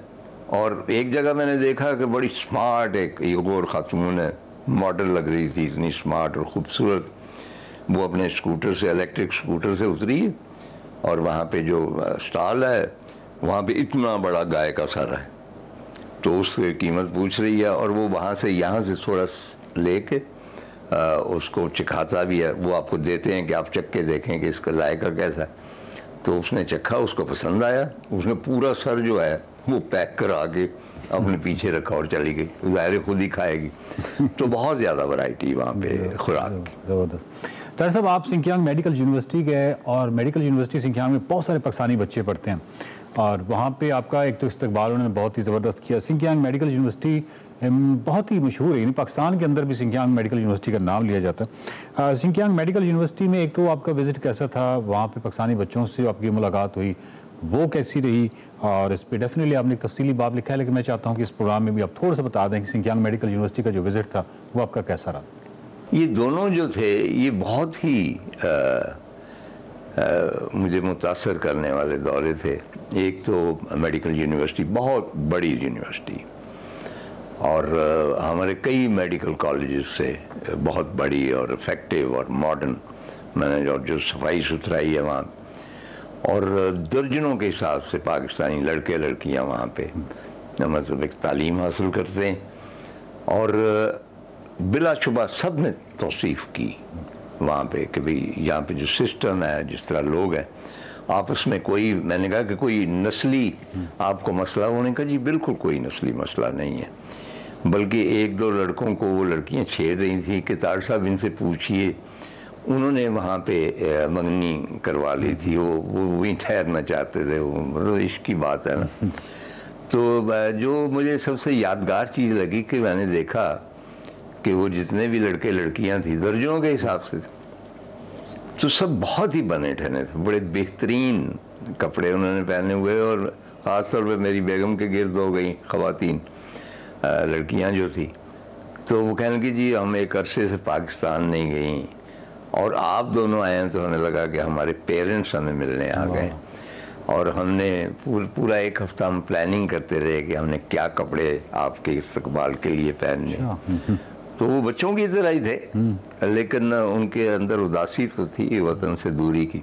बाकी जो यूनिवर्सिटी थी उर्मची, मैं सारे डिपार्टमेंट्स में नहीं गया, वहाँ पे बड़ा उन्होंने एक नियॉन साइन पे बोर्ड लगाया हुआ मुझे वेलकम करने के लिए। और हैरत मुझे ये हुई कि वहाँ पे बेशतर पाकिस्तानी लड़कियाँ थी। मैंने उनसे पूछा तो वो कहने लगी हम चाइनीज़ हैं। अच्छा, कोई लाहौर पैदा हुई, कोई ज़्यादातर हमारे नॉर्थ के। तो मालूम हुआ कि भाई उन्होंने एक सहूलत थी वहाँ पे कि अगर आप साबित करें कि किसी ज़माने में आपने हिजरत की है उधर से इधर, तो आपको पता नहीं नेशनैलिटी मिल जाती है, ये क्या होता है। और वो ये था कि आप जानते हैं कि एक ज़माने में ये सारा एक ही खित्ता था, सेंट्रल एशिया भी और वखान कॉरिडोर, ये सारा, तो यहाँ पे आबादी आती जाती रहती थी। चुनांचे वो बेशतर लड़कियाँ जो थी और वो खत्ताती सीख रही थी चाइनीज़ की, और बाकी तमाम उलूम सीख रही थी, वो भी बहुत ज़बरदस्त। कन्फ्यूशियस इल्म और तदब्बुर और गौर व फिक्र की इब्तिदा है, और चीनी प्रोफेसर ने कहा कि कन्फ्यूशियस ही इसकी आखिर है।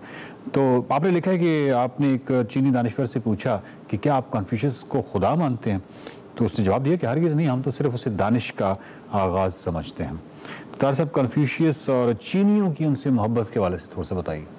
अच्छा, मैं बहुत ज़्यादा नहीं जानता, सिवाय इसके कि एक मोटी सी किताब अक़वाले कन्फ्यूशियस वो पढ़ी थी, और वो अक़वाल जिस तरह भी कोई पढ़ा लिखा बुज़ुर्ग होता है उस नौइयत के हैं, हम उस तरह गहराई में तो नहीं जा सकते, लेकिन एक कॉन्टीन्यूटी है चाइनीज़ हिस्ट्री में कन्फ्यूशियस की, और उसको अब थोड़े बहुत हालात ज़िंदगी तो जानता हूँ मैं, उनकी तफसील बताने की ज़रूरत नहीं है, लेकिन वो ये है कि जो एक बहुत बड़ा बुज़ुर्ग होता है ना, जिसकी बातों पे सब अमल करते हैं, इस किस्म का किरदार चाइना में कन्फ्यूशियस का है, और उसके नाम के टेम्पल है, मंदिर है।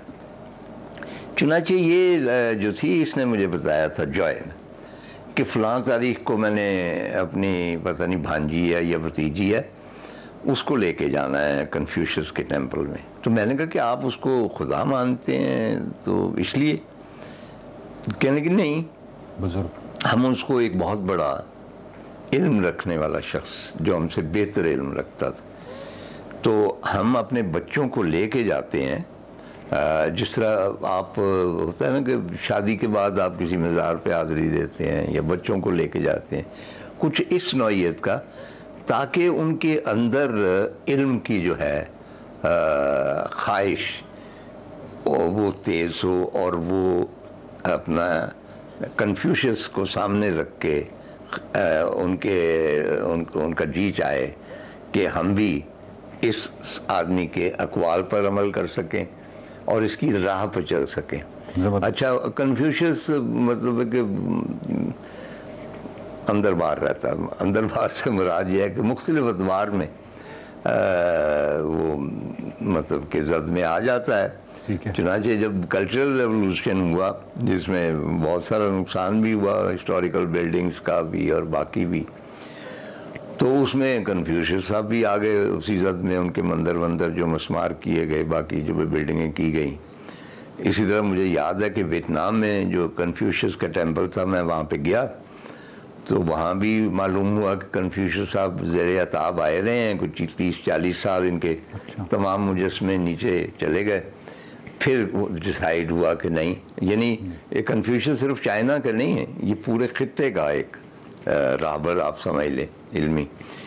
चुनाचे कन्फ्यूशियस इज आई थिंक भाई द मोस्ट प्रोमिनेंट नेम वो जो चाइना में है वो कन्फ्यूशियस का, और वो कहते हैं कि जी हम वहाँ पे एज ए उसको खुदा नहीं मानते या कोई और गॉड वगैरह का जो है ना उसके मुजस्मे के सामने हम अपनी ताज़ीम करते हैं कि भाई, और बच्चों को लेके जाते हैं तो क्योंकि बच्चों को अगर आप इस तरह लेके जाएं मुख्तलिफ जगहों को जिनका ताल्लुक इल्म से हो तो नेचुरली उनके अंदर भी एक प्यास बढ़ती। जी बिल्कुल तार साहब, डेफिनेटली बच्चों को जहाँ आप लेके जाएंगे ऐसी जगहों पे लेके जाएंगे जहाँ इल्म होगा, जहाँ तजस्सुस होगा, जहाँ इस तरह की चीज़ होगी, जहाँ पे आगाही होगी, तो बच्चों के अंदर भी एक प्यास पड़ती है, उनके अंदर भी तजस्सुस पैदा होता है। तो बिल्कुल ऐसी है और बहुत ही खूबसूरत आपके साथ गुफ्तगू रही। ये जो सिंकियांग का आपका सफ़रनामा है, तवील मुसाफिरों का जो बयान है, और तार साहब के साथ ये जो गुफ्तगू है इसका सिलसिला जारी है। और आगे जो आके हमने बेसिकली एक इंटरनेशनल ग्रैंड बाज़ार है उरुमची का, बहुत ही शानदार, वहाँ जब तार साहब गए और वहाँ पे उन्होंने एक दो चीज़ें बड़ी इंटरेस्टिंग देखी, एक तो उस पर गुफ्तगू करनी, और एक और चीज़ जो तार साहब से पूछनी है और इस किताब में उन्होंने जिक्र भी किया है कि जो तारड़ों की एक बारात थी, पूरी एक बारात जो है वो जब एक दरिया के पुल क्रॉस कर रही थी तो वहाँ नीचे एक तरबूज था, उस तरबूज की चक्कर में वो पूरी बारात जो है वो गर्क हो गई थी। ये क्या वाक़या है, ये भी तार साहब से हम पूछेंगे, लेकिन अगली किस्त में। आप देखते रहिए निकले तेरी तलाश में। Welcome back to Expresso. कुछ शोबा तालीम की बात करते हैं जिसके बारे में हम अक्सर बात करते रहते हैं, मुख्तलिफ एजुकेशनिस्ट से भी आपकी मुलाकात करवाते हैं, और पिछले कुछ अर्से से हम ज़रा ऑनलाइन एजुकेशन को इसलिए फोकस करें चूँकि it's a new thing, it's a new trend, और इस पर बात करना बड़ा ज़रूरी है। हम आज स्पेसिफिकली जिस जदीद दुनिया के अंदर रह रहे हैं और वो जिस जदीदियत की जानिब गामजन है, मौजूदा दौर में एक ग्लोबल विलेज के तौर पर दुनिया हमारे सामने मौजूद है। इंटरनेट के ज़रिए दुनिया तक आपकी रसाई बहुत आसान है, हर शहरी जो है वो एक ग्लोबल सिटीज़न बन चुका है। लेकिन इस सारी सूरत हाल के अंदर हमने देखा है कि आज जो ऑनलाइन एजुकेशन है इसमें जो पाकिस्तान के अंदर इसकी मौजूदा सूरत हाल है या दुनिया भर के अंदर है, इस पे नए अतवार के ऊपर बात करने की ज़रूरत है, इसको सीखने की ज़रूरत है, और इसकी इंपॉर्टेंस क्या है, मुस्तकबिल पे इसके क्या असरात हैं, यही इस वक्त हमारा मौजूद। बिल्कुल, जब हम कोविड की बात करते हैं तो कोविड के दिनों में बहुत ज़्यादा प्रॉब्लम भी हुई, बहुत सारे उस्तादिज़ा को, बहुत सारे स्टूडेंट्स को, क्योंकि जो एक मैनुअल एजुकेशन से ऑनलाइन या ई लर्निंग की तरफ वो एक स्विच था, उससे बहुत सारी चीज़ें इफेक्ट हुई। इसी पर हम बात करेंगे। डॉक्टर कमल अमीन हमारे साथ मौजूद हैं, vice chancellor university of home economics की, माहिर तालीम है, उनको खुशामदीद कहेंगे। Thank you very much madam, बहुत शुक्रिया। A very good morning. कैसी हैं आप, खैरियत से? ठीक है, आप ठीक है? बिल्कुल ठीक ठाक। मैडम, ऑनलाइन एजुकेशन के हवाले से हम बात करते हैं। ऑब्वियसली अब हम इसको ज़्यादा डिस्कस इसलिए भी करते हैं क्योंकि हमने कोविड के दौरान देखा कि बहुत सारे चैलेंजेस रहे। स्पेसिफिकली अगर हम अपने रीजन की बात करें, आपके नज़दीक इन चैलेंजेस की वजह क्या थी और क्या क्या चैलेंजेस जो आपने एज अ जो माहिर तालीम है इसको फेस किया? चैलेंजेस देखिए, वजह यही थी कि एक ऐसी सूरत हाल थी जिसके लिए कोई भी तैयार नहीं था। एक तो पहली बात यह है कि कुछ आप कोई काम प्लानिंग के साथ जाना, एक और उसका आउटकम या फ़ायदा होता है या नतीजा होता है, और बग़ैर प्लानिंग के जब आपको कुछ करना पड़ जाए तो फिर उसका कुछ और तरह के मुज़मरात होते हैं। तो पहली बात यह है कि हम उसके लिए तैयार नहीं थे। अब एक तैयारी की भी मुख्तलिफ डायमेंशन है। एक तैयारी ये है कि क्या हमारी फैकल्टी प्रिपेयर्ड है ऑनलाइन लेसन प्लानिंग के लिए, लेसन डिलीवरेंस के लिए। इसी तरह क्या हमारे बच्चे जो हैं वो तैयार हैं लर्निंग के? ऑब्वियसली नहीं थे। दूसरी बात बहुत अहम इसमें एक जो रोल रहा है ना, वो डिजिटल डिवाइड का रहा है। जब हम डिजिटल डिवाइड कहते हैं तो उसका मतलब ये है कि सबके पास एक्सेस नहीं थी प्रॉपर एनवायरनमेंट में ऑनलाइन क्लासेस लेने की और ना ही क्लासेस देने की। फैकल्टी जो है वो भी घरों में है, बच्चे भी हैं, और फिर वही डिवाइसेस हैं जिस पे उनके बच्चों ने भी क्लासेस लेनी है, उन्होंने क्लासेस पढ़ानी है। अगर हम फैकल्टी की बात करें, फिर आप ये देखिए कि घरों में स्पेसेस कितनी है। इवन एक बड़े घर में भी आपको आइसोलेशन में ऐसी स्पेस जिसमें कोई डिस्टर्बेंस ना हो तो वो नहीं मिलती है ना कुछ बैकग्राउंड पे चल रहा होता है। जॉइंट फैमिली सिस्टम्स के अंदर जी, लोग रहते तो हैं, इसलिए वो उसके ऊपर फोकस रहना, या एक समझ लें कि something is, I would say it something is better than nothing, कि कुछ ना होने से चलें कुछ ना कुछ तरीके से हमने सरवाइव किया है। लेकिन उसका जो एक मुस्बत पहलू मैं देखती हूँ वो ये है कि वो जो मैंने डिजिटल डिवाइड की बात की, कि वो डिवाइड जो शायद अगर ये हमला हम पे ना होता तो हम अगले और 10 साल तक इसके बारे में उतना ना सोचते। लेकिन कोविड की वजह से और इस सूरत हाल की वजह से चेक मिला है हमें ये पता चला कि हमारा वो जो पसमानदा तबका है वो सिर्फ दूसरे हवालों से ही पसमानदा नहीं है, उसकी जो रसाई जिसे हम कहते हैं ना, ऑनलाइन सोर्सेज तक, ऑनलाइन चाहे वो इंटरनेट का कनेक्शन है, चाहे वो आपकी डिवाइसेस हैं, तो वो उनकी नहीं है, जिसकी वजह से भी इस सारे प्रोसेस में बहुत मुश्किलात पेश आई हैं। तो उसकी फ़ायदा ये हुआ है कि गवर्नमेंट की भी तवज्जो उस तरफ आई कि दूर दराज इलाकों में हमें क्या कहते हैं आपके वाईफाई और इंटरनेट और इसकी फैसिलिटी चाहिए, और स्टूडेंट्स को के पास डिवाइसेस होनी चाहिए, या तो एक जो है ना, हमें एक रियलिटी चेक काफ़ी मिला है कि हम कितना पीछे हैं, और हमें एट पार लेकर आने के लिए दूसरों को जो पहले ही महरूम तबके हैं, तो उनकी महरूमी सिर्फ माली नहीं है, ज़हनी भी है, इंफॉर्मेशन एक्सेस तक ना होने से भी एक पसमानदगी, बाय द वे इसको हम इंफॉर्मेशन पॉवर्टी भी कहते हैं हमारे फील्ड में, so that is information poverty.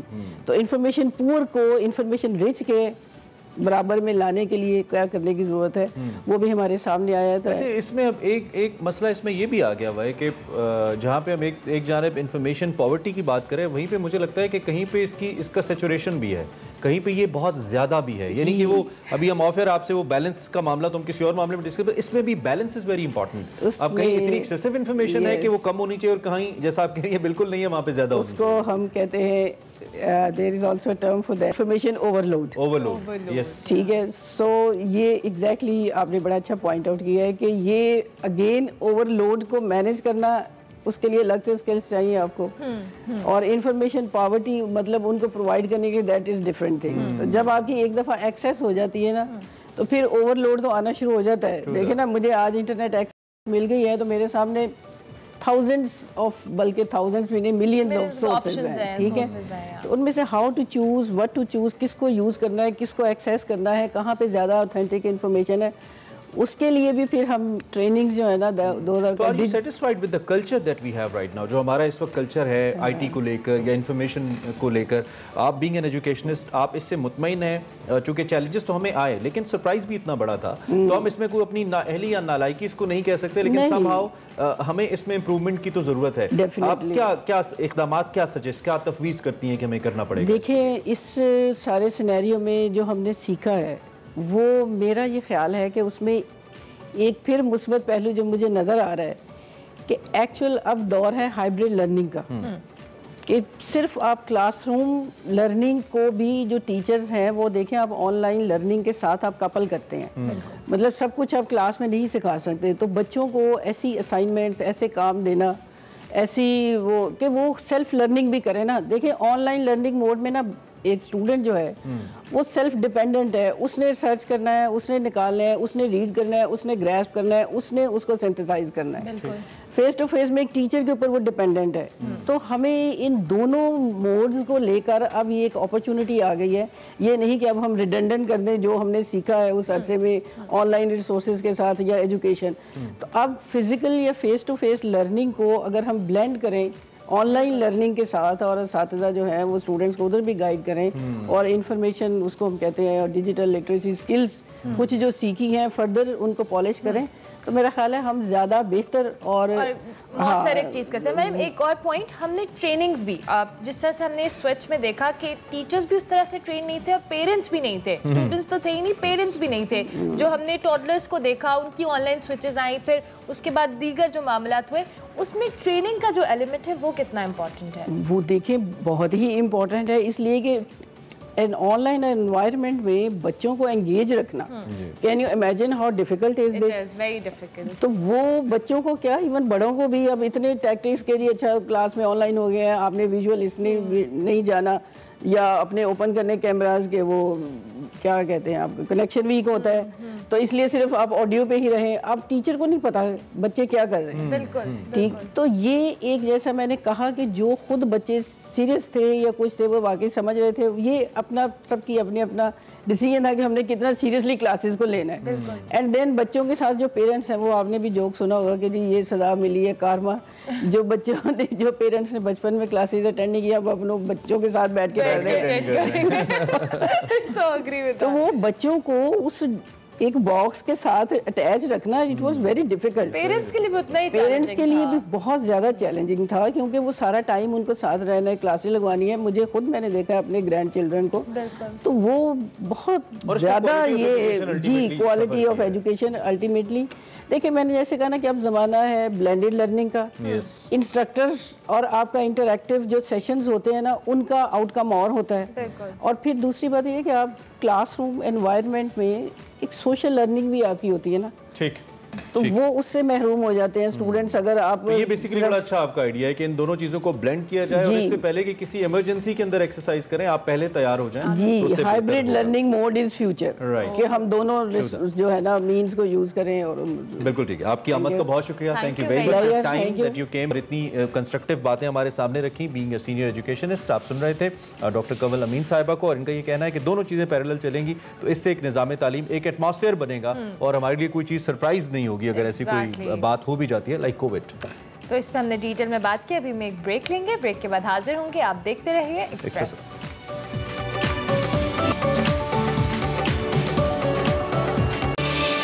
Welcome back to Expresso. Wow, मतलब सिंक हो गया।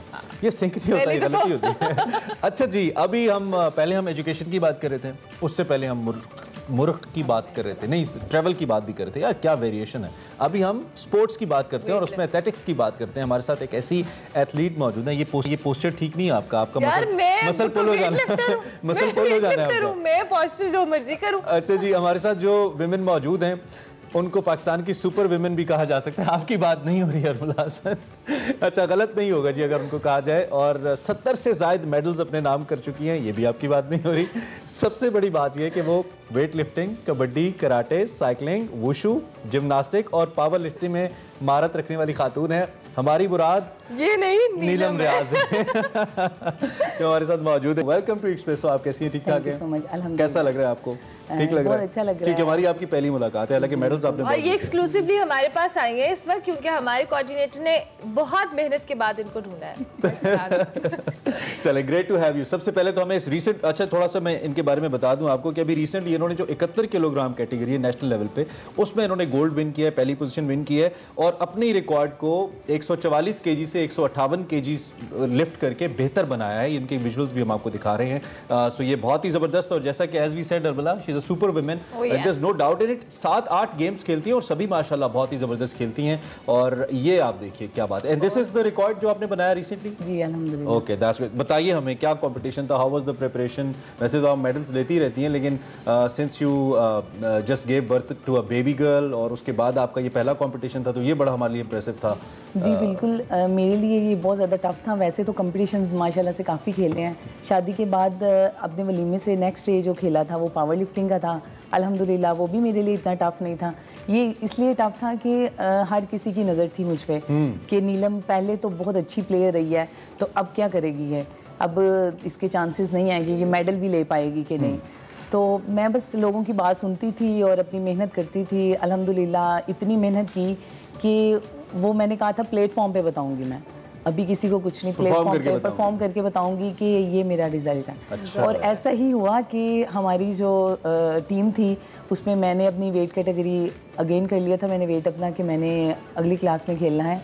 तो इसमें पाकिस्तान आर्मी जो थी उन्होंने हमें टारगेट बनाया हुआ था। ठीक है, क्या आपकी टीम को हराना है? उन्होंने मेरे कोच को आके स्पेशली ये कहा था कि सर आज हम आपको सरप्राइज़ देंगे। Okay.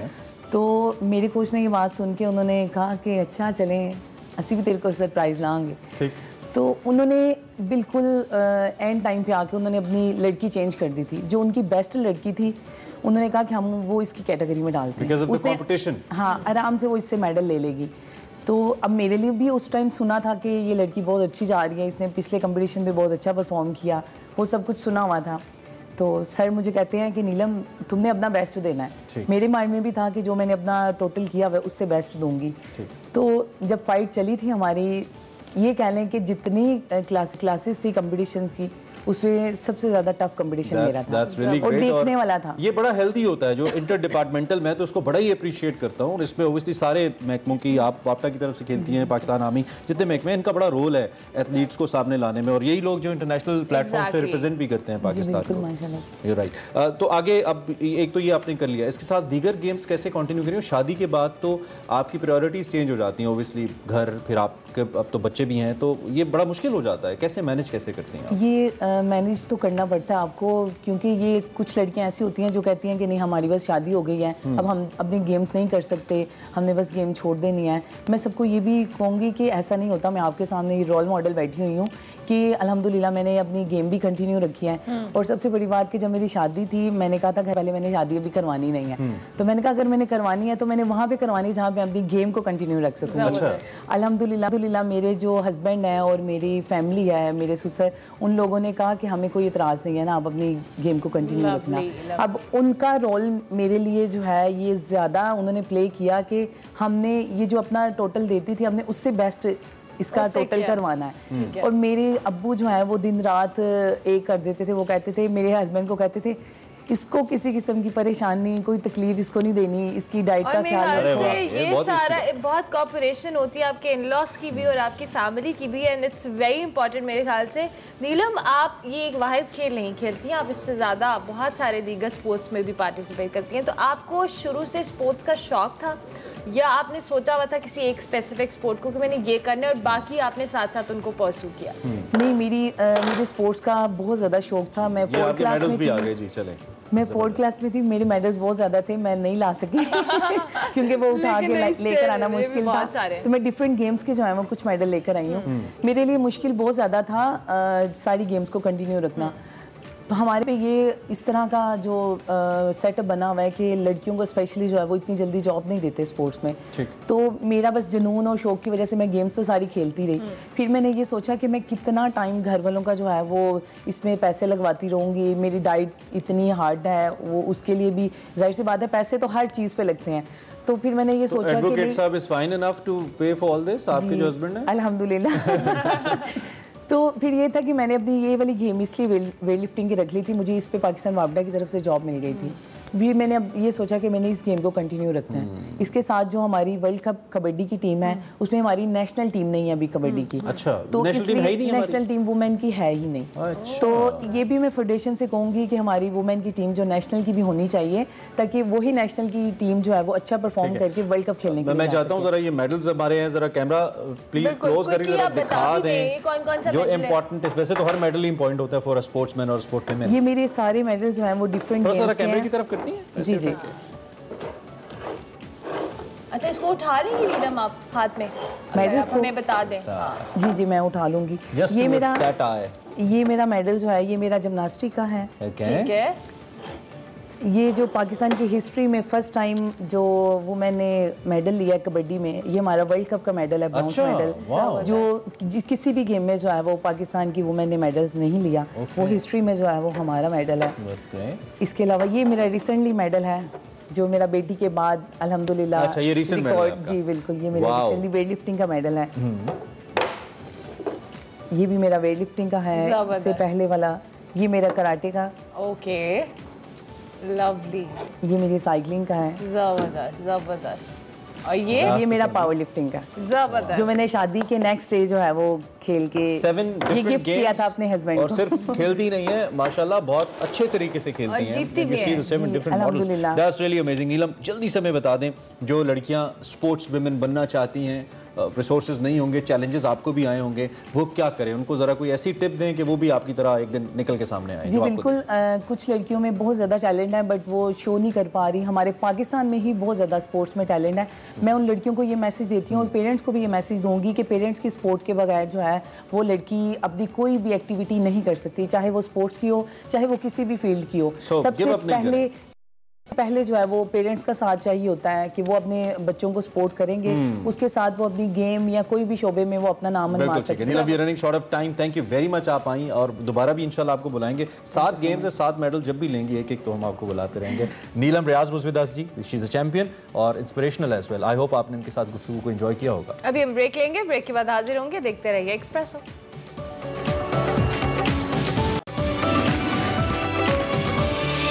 Welcome back to Expresso. Pakistan में मौसीकी की दुनिया में बहुत से ऐसे आर्टिस्ट हैं जिनके बारे में जब हम जिक्र करते हैं हमें बहुत अच्छा भी लगता है और बड़े कमाल है। और ख़ासतौर पे हमारे youngsters they are doing wonders.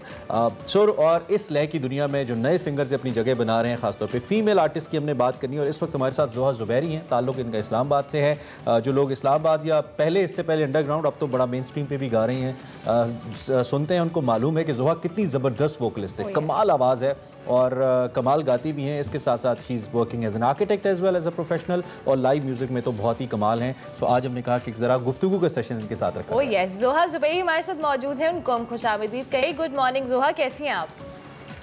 ठीक ठाक, आप लोग कैसे हैं? बिल्कुल ठीक। जोहा, सबसे पहले तो अपनी म्यूजिक जर्नी के हवाले से बताएं, आगाज़ कहाँ से हुआ और अभी आप कहाँ तक पहुँची हैं? मैंने स्टार्ट आई थिंक 4 साल पहले प्रोफेशनली किया था। वैसे तो मतलब 2012 से मैं यूट्यूब पे अपनी वीडियोस लगा रही हूँ, मैं लोगों के सामने गा रही हूँ, पर बिल्कुल माइंडसेट बना के एक डायरेक्शन में जाना, प्रोफेशन के तौर पे म्यूज़िक को लेना, वो मैंने बिल्कुल अभी स्टार्ट किया है 4 साल पहले।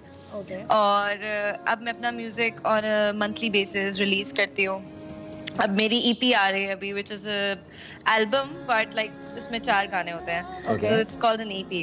वो मेरी इस महीने के एंड पे आ रही है। तो I am working very hard on my music now, and obviously main stream पे भी मैं उसको लेके आ रही हूँ। अब जितने भी म्यूजिक चैनल्स हैं उन पे भी मेरे गाने चलते हैं, एंड यस। तो ऐसा क्या था जोहा जिसने आपको अब आके इस चीज़ के लिए इंस्पायर किया कि now you should sing on main stream? And secondly आपकी आपका जो जॉनरा आप गाती हैं वो बड़ा सिलेक्टिव लोगों का है, आम लोगों का नहीं है, the kind of music you do, इसके पीछे क्या वजह है?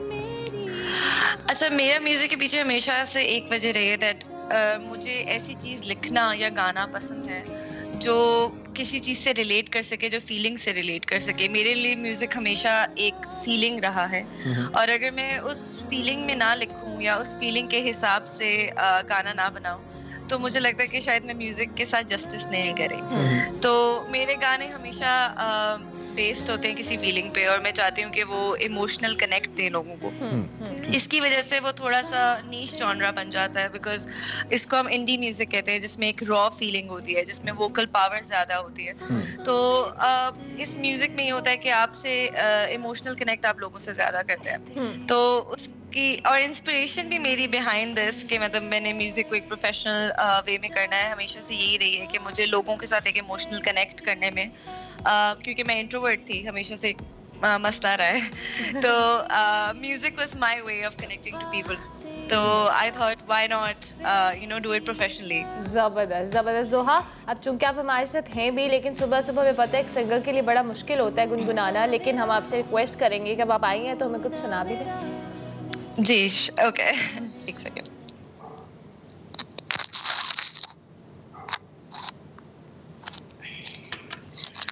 इस गाने का नाम है कुछ कहना चाहता हूँ। ओके।